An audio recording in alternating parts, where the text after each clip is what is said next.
Hello there, welcome to the Saroy channel, wherever you are in the world, and thank you so very much for joining me this evening.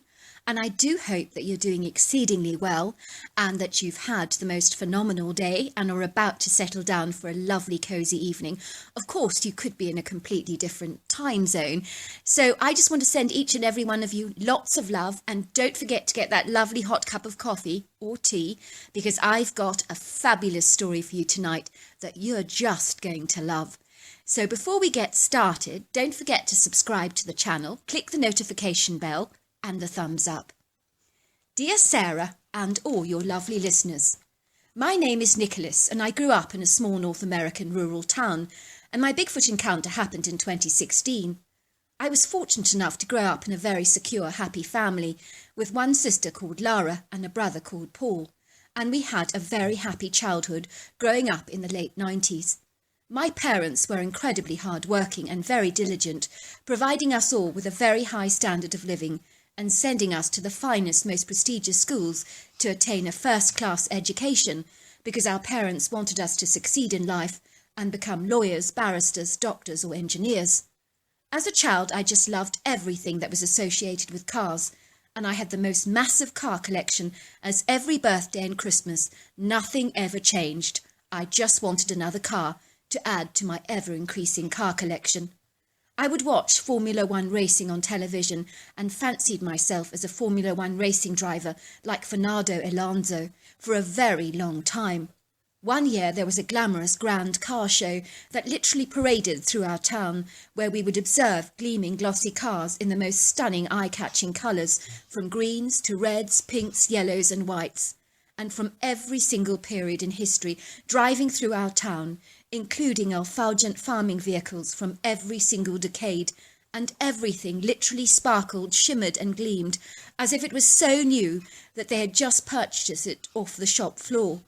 To say I was bedazzled by this extraordinary display was an understatement, and I literally begged my parents to take me to the parade ground to observe these extraordinary cars all for myself.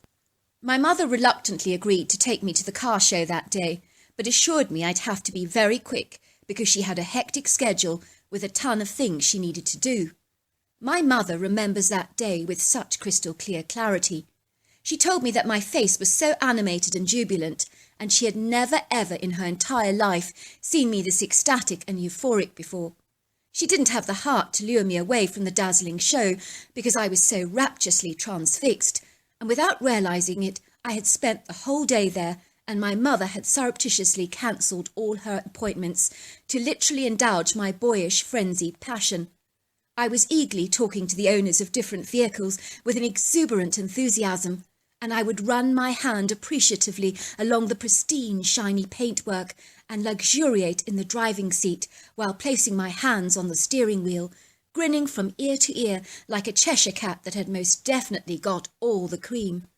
Truly, as a young boy, this was indeed my heaven. Nothing could beat this overwhelming, joyful experience for me.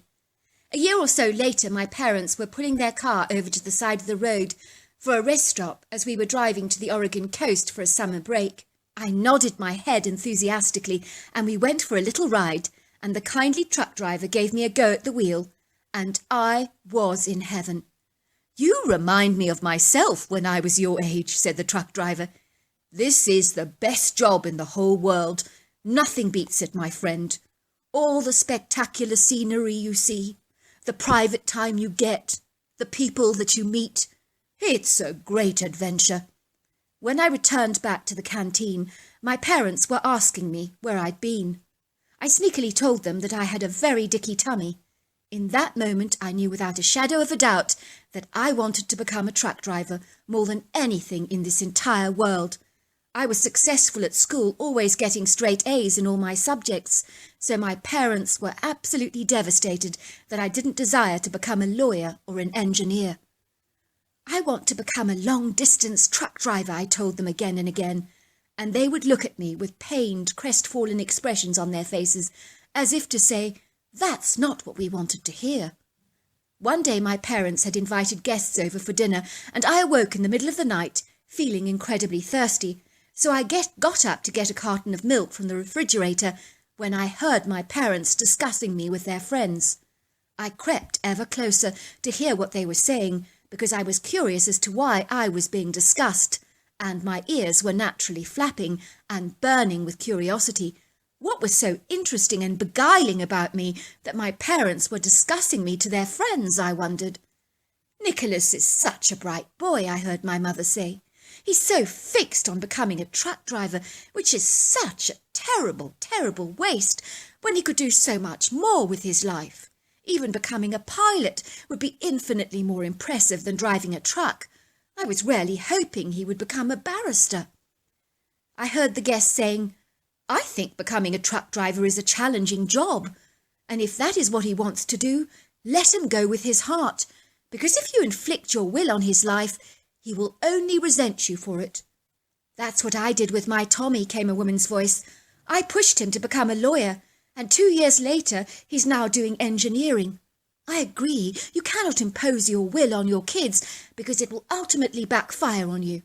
Personally, I would be scared stiff driving a truck on those highways in icy conditions in my opinion, it takes guts to drive a truck, and a great deal of proficiency and dexterity too, I might add." I am glad to say that after that dinner party, my parents became much more agreeable and amenable to me becoming a truck driver, because they realised it was absolutely fruitless to stop me following my dreams. And they were very right, because one way or another I would invariably have ended up driving a truck, and there would have not been a jot that they could have done about it, and so conceding to my passion was the very best thing that they could have done. It was in the year 2014 that I started my long-distance truck driving in a bright red shining Kenworth truck for a trucking company delivering freight all over North America, and I was in my absolute element, and I've never been so deliriously happy. You would think I would get over the novelty of truck driving with the long hours on the road, but believe it or not, I have never wearied or lost my passion for driving a truck. I also believed I have the personality for trucking because I enjoyed my own company, and being on my own has never ever bothered me because I get so much stimulation from the panoramic views and the odd, interesting, eccentric characters that you invariably encounter on your travels. Naturally, there are setbacks, such as perilous driving conditions on the roads, but there is an incredible sense of accomplishment successfully manoeuvring a truck in those icy conditions, especially when the cars around you are skating on the ice and clearly completely out of control. You do feel a genuine sense of pride when you overcome challenges like that. I ended up getting a magnificent dog as a companion for my road trips, and I travel with a beautiful greyhound I call Desmeralda, who absolutely adores the open road. I chose a greyhound because they are couch potatoes by nature that don't require a great deal of exercise, and she is the perfect fit for my life on the open road. What I love about driving my truck is the panoramic landscapes that I drive past every single day, and some of the views quite literally take your breath away, from those snow-capped mountains, open meadows, mountainous valleys, fields of corn, idyllic lakes, and the list goes on, and I get to enjoy this varying scenery every single day. Sometimes it feels as if I'm on holiday every single day, because I listen to the most amazing music as I drive through some exquisite North American countryside. So on with some of my experiences out on those open North American roads. There are times when I've actually reversed my timetables and subsequently driven at night, and on one occasion I was literally eyewitness to the most horrifying collision in the middle of the road, and it happened so fast that I truly do not know what actually transpired.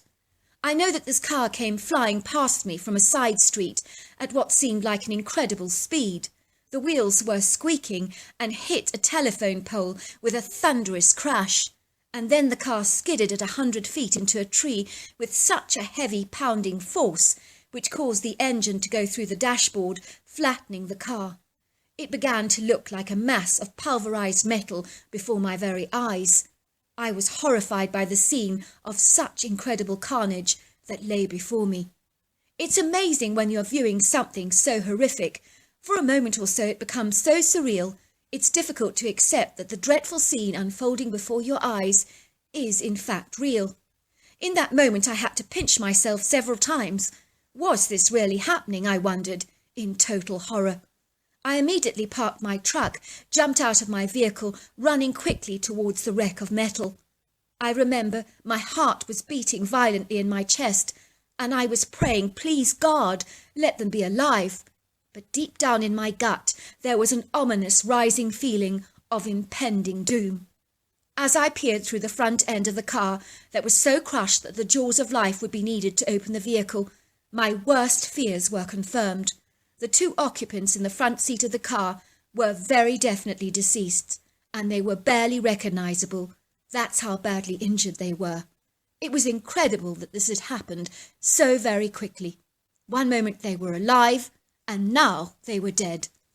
I walked back to my truck wearily, feeling very sad, and phoned emergency services and dispatched immediately. I sat back in my truck, staring blankly into space, because I was trying to compose myself from the horrendous shock of what I had just witnessed. I reflected on the dreadful loss of human life and wiped away a few tears I'm not ashamed to admit. "Are you sure they're both deceased?" asked the female voice on the other end of the line. "Very sure," I said. "There's no doubt in my mind." Suddenly I saw something huge bashing around the car wreck and making a thunderous commotion. My first thought was, what the heck is that? I was staring at this massive giant-like creature covered with long flowing brown hair that was easily over 9 foot tall, 1,000 pounds, and at least 4 feet wide, and probably more. The creature's overlong arms were beating the vehicle viciously and looking intently into the car as if it could see something. I watched the creature in utter astonishment. Suddenly I realised that I was actually witnessing a Bigfoot. I have known of truckers that have seen Bigfoots before, but until you've actually observed one for yourself, you can never ever be sure that they're real. Now I knew with absolute certainty that this fictional creature was indeed a living, breathing being. I was wondering why the creature was so intent on banging the vehicle so viciously, as the 2 occupants were already clearly dead. Did he want to eat them, I wondered?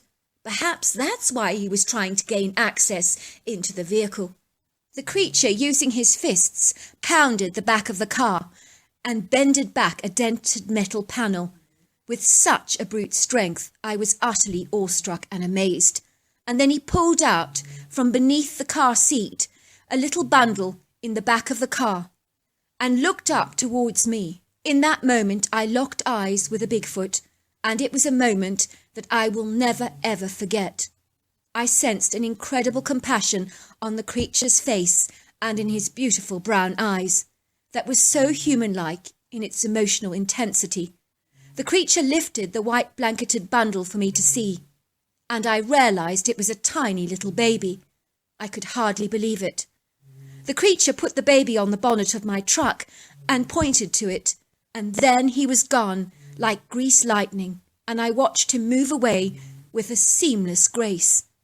I got out of the truck and gathered the baby in my arms, and it was so tiny.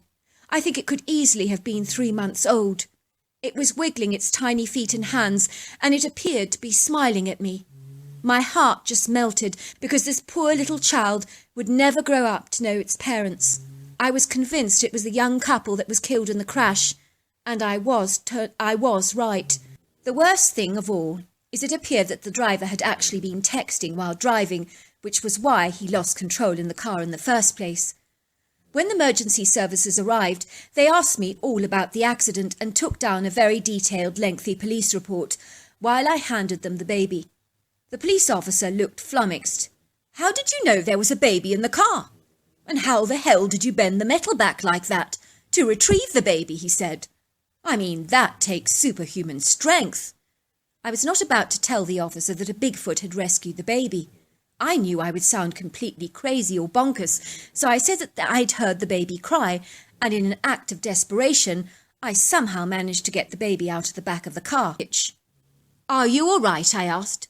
"Drive me," she begged me. "Drive me to the police station now. I have to file a report." "Do you mind putting that knife down?" I said. "You're scaring me half to death, waving it around like that." "Sorry," she apologised. "I didn't realise I was still carrying it." "What on earth happened?" I asked. "Should I not first take you to the hospital? You're covered and saturated in blood. "Are you not hurt?" "It's not my blood," she said. "It's my husband's." And then she burst into tears. "I killed him," she said. "I kept stabbing him. I couldn't stop myself. I was mad as hell." "Why would you do something like that?" I asked. "Kill your husband, I mean." The woman began to sob, and then she pulled away the long sleeves of her nightgown and showed me some black and blue bruises.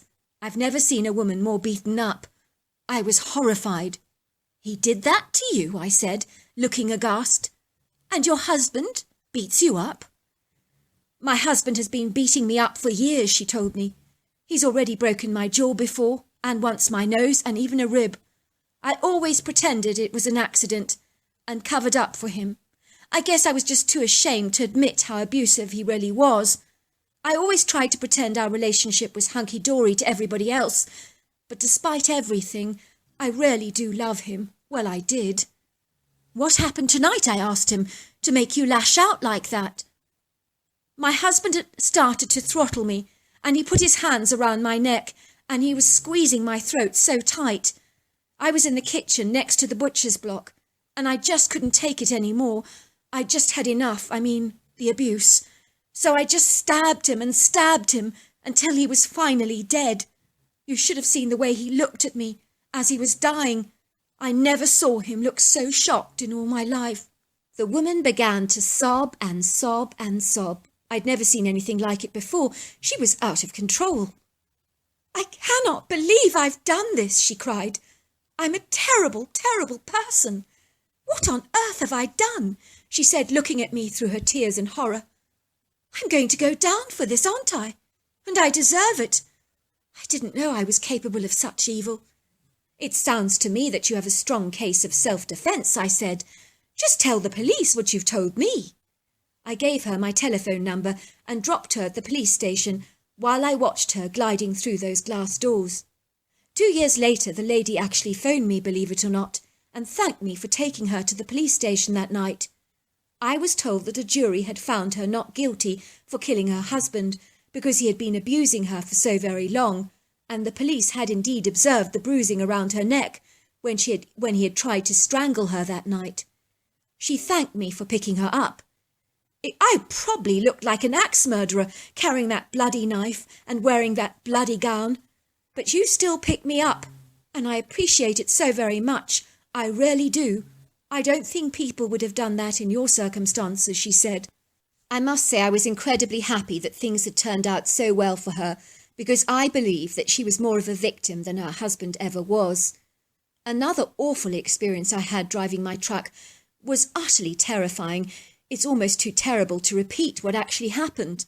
I'm a very good driver, and I've always driven at decent speeds, and always had my eyes pinned on the road.